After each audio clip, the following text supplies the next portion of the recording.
Vladimir Poutine s'est adressé d'urgence à Donald Trump pour lui demander de l'aide afin de mettre fin à la guerre contre l'Ukraine. Du moins, c'est ce qu'a déclaré Donald Trump la veille. D'après lui, Poutine l'a appelé pour dire qu'il n'arrivait pas à résoudre la guerre en Ukraine depuis plus de 10 ans et lui a demandé son aide. Ça paraît insensé, non? Mais ne tirez pas de conclusions hâtives. Et que faisait Poutine à ce moment-là? Il a réuni le Conseil de sécurité russe et demandé au ministère de la Défense de préparer des essais nucléaires. Cette nouvelle peut même réjouir, je vais vous expliquer pourquoi.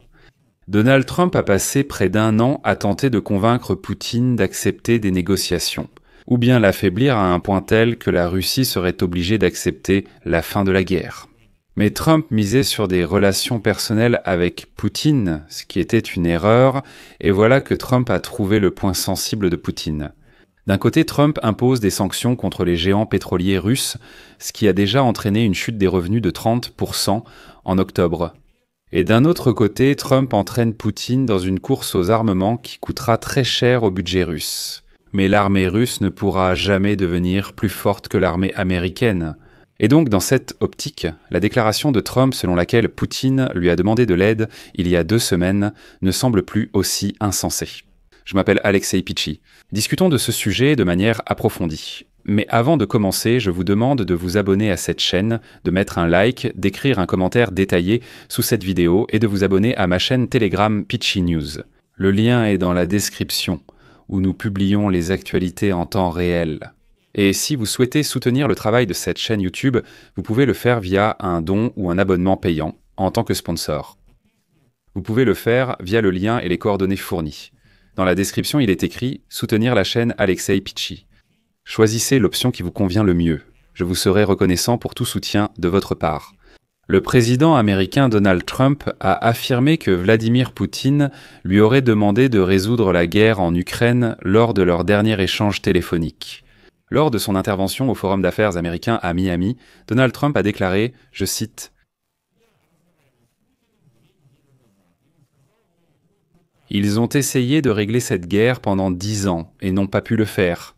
Vous devez régler cela. » Donald Trump affirme que Vladimir Poutine admet ne pas pouvoir sortir de cette guerre depuis plus de 10 ans.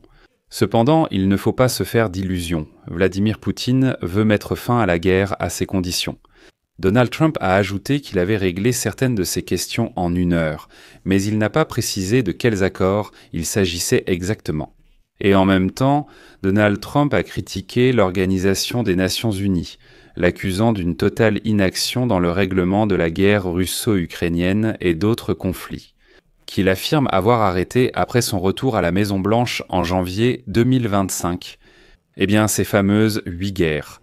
Et voici un peu d'histoire à ce sujet. La dernière conversation téléphonique entre Donald Trump et Vladimir Poutine a eu lieu le 16 octobre. Le Kremlin indique que Vladimir Poutine a averti le président américain que fournir des missiles Tomahawk longue portée à l'Ukraine nuirait aux relations russo-américaines. Après l'appel, Donald Trump a déclaré que ce n'était pas le meilleur moment pour imposer de nouvelles sanctions contre la Russie, car cela pourrait détériorer les relations avec le président russe. Mais quelques jours après, tout a changé brutalement. Donald Trump a annulé la rencontre avec Vladimir Poutine à Budapest et a finalement imposé des sanctions contre Rosneft et Lukoil. Et cela est vraiment devenu un tournant décisif. Je rappelle ici qu'autrefois, Donald Trump affirmait qu'il mettrait fin à la guerre en 24 heures, et il semble qu'il y croyait vraiment. En effet, la base de la diplomatie de Donald Trump était avant tout d'établir un contact personnel avec Vladimir Poutine, et quelqu'un devait aider Donald Trump dans cette démarche. Une figure clé de cette approche fut Steve Witkoff, proche ami de Trump et son envoyé spécial au Moyen-Orient. Il a rencontré plusieurs fois Vladimir Poutine. Après chacune de ces visites, la Maison-Blanche et le Kremlin déclaraient que les 2 parties s'étaient rapprochées d'une compréhension mutuelle. Et après cela, Donald Trump faisait marche arrière. Au final, comme nous le savons déjà, cette stratégie de contact personnel a complètement échoué. Les parties n'ont pas réussi à avancer vers un accord pour arrêter la guerre, ou même parvenir à un cessez-le-feu. Witkoff, trop confiant, affirmait à Trump que Poutine était prêt à céder sur l'Ukraine pour des accords commerciaux. Cela était surtout visible au sommet d'Anchorage. À l'époque, en août, Trump a proposé à Vladimir Poutine un assouplissement des sanctions et une coopération économique en échange d'un cessez-le-feu. La Maison-Blanche estimait que cet accord profitait au Kremlin. Mais le président russe a refusé. exigeant la capitulation de l'Ukraine et la cession à la Russie du Donbass non encore conquis. Et il a aussi donné à Trump une leçon d'histoire, ce qui l'a fortement irrité. D'ailleurs, plus tard, le président ukrainien Volodymyr Zelensky a rappelé à Trump que les Ukrainiens l'avaient depuis longtemps averti que Poutine essayait de lui vendre, je cite, des produits de mauvaise qualité. La diplomatie personnelle a échoué et Trump a dit que Witkoff ne comprenait rien à la politique. Mais tout le problème, c'est que Trump n'a pas pu comprendre une chose pendant longtemps. Poutine ne cherche pas des territoires. En juillet 2024, c'est-à-dire avant même la présidence de Trump, lors d'une réunion du ministère des Affaires étrangères de Russie, Poutine a pour la première fois énoncé la liste complète de ses exigences pour mettre fin à la guerre contre l'Ukraine. Depuis lors, je souligne, il n'a pas changé de rhétorique. Parmi celles-ci, figure la reconnaissance de la souveraineté russe sur 5 régions ukrainiennes, la neutralité de l'Ukraine, la réduction de son armée, l'officialisation du russe et la levée des sanctions occidentales contre la Russie. Moscou n'acceptera un cessez-le-feu en Ukraine qu'après un accord politique majeur. Sur ce point, la position du Kremlin contredit celle recherchée par les États-Unis et l'Ukraine, à savoir un cessez-le-feu immédiat qui devrait lancer de grandes négociations.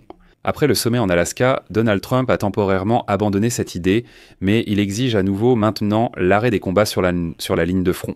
Et je pense qu'avec le temps, au Kremlin, ils comprendront à quel point ils se sont trompés avec Donald Trump. Vous savez, beaucoup ont peut-être déjà oublié, mais en avril de cette année, Donald Trump a déclaré que la Crimée resterait russe, et Trump était prêt à la reconnaître comme russe, et ce, au niveau des États-Unis. Et puis, Donald Trump a aussi déclaré cet été que l'Ukraine devrait renoncer à une partie du sud de notre pays, et cette idée a ensuite circulé sur les plateaux télé. Tous les responsables de la Maison-Blanche se souviennent encore de ce fameux échange de territoire. Vladimir Poutine a refusé, menant la situation au point où Donald Trump propose de laisser l'Ukraine et la Russie se battre et d'observer ensuite. Dans ce contexte, il est réaliste que Vladimir Poutine ait demandé à Donald Trump d'aider à mettre fin à la guerre. Car il n'y a pas de question territoriale. Les vraies questions concernent l'avenir politique et militaire de l'Ukraine après la guerre, ce qui importe pour Vladimir Poutine.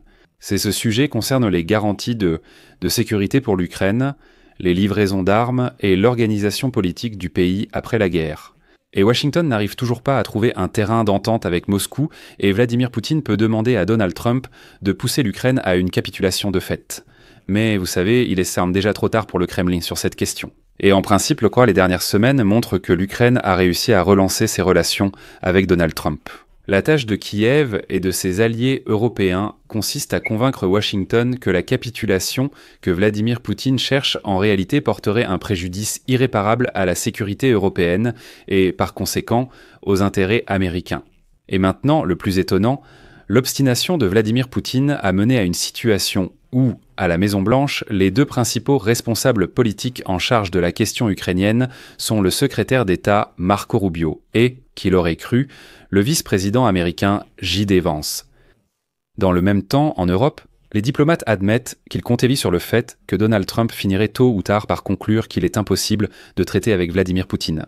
C'est pourquoi ils essayaient simplement de gagner du temps pour l'Ukraine. Et heureusement, à ce stade, cela a fonctionné. Plus tard, quand Donald Trump adopte une nouvelle tactique et promet de fournir des missiles Tomahawk à l'Ukraine. Je vais faire ici une petite digression. Vous savez, la Russie n'ose faire la guerre qu'aux pays qui sont clairement d'un niveau inférieur. Prenons les exemples des dernières décennies. La Moldavie, la Tchétchénie, la Géorgie, l'Abkhazie et la Syrie. Tous ces pays étaient clairement plus faibles que la Russie. C'est pourquoi la Russie les a attaqués si hardiment.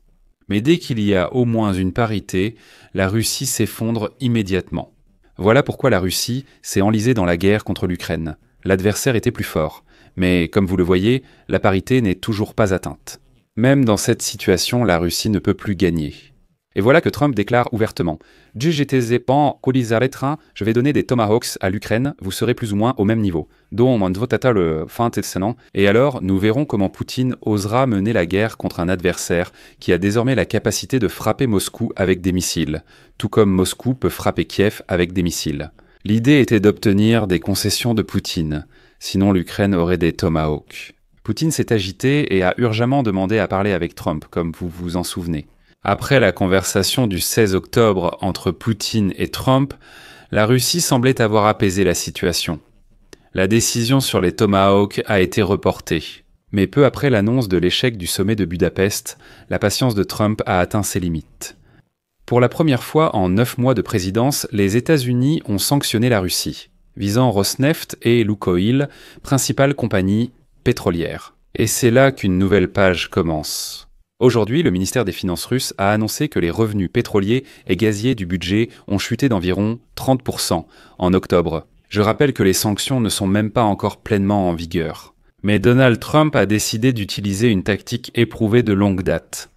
En plus des sanctions qui étranglent déjà l'économie russe, Donald Trump a forcé Vladimir Poutine à entrer dans une course aux armements qui coûtera énormément d'argent à la Russie. À peine une semaine après l'imposition des sanctions, Donald Trump annonce que les États-Unis vont reprendre les essais nucléaires. Le 5 novembre, les États-Unis procèdent au 3e essai du missile balistique. Minuteman III. Vladimir Poutine tombe dans ce piège. Le 5 novembre, il réunit le Conseil de sécurité russe et demande au ministère de la Défense de préparer des essais nucléaires à Nouvelle-Zambes. Mais le paradoxe, c'est que les États-Unis peuvent ne se permettre de brandir l'arme nucléaire avec une économie qui se porte bien mieux que celle de la Russie. Quant à Poutine, peu importe à quel point il fait des efforts, il pourrait simplement mettre fin à sa course aux armements, et cela sous sanction en plus. Exactement comme l'Union soviétique l'a fait autrefois. Je vais m'arrêter là. Donnez votre avis et vos conclusions dans les commentaires sous cette vidéo. Abonnez-vous à la chaîne, activez la cloche et n'oubliez pas de mettre un like. C'est tout pour aujourd'hui. Prenez soin de vous. Au revoir à tous.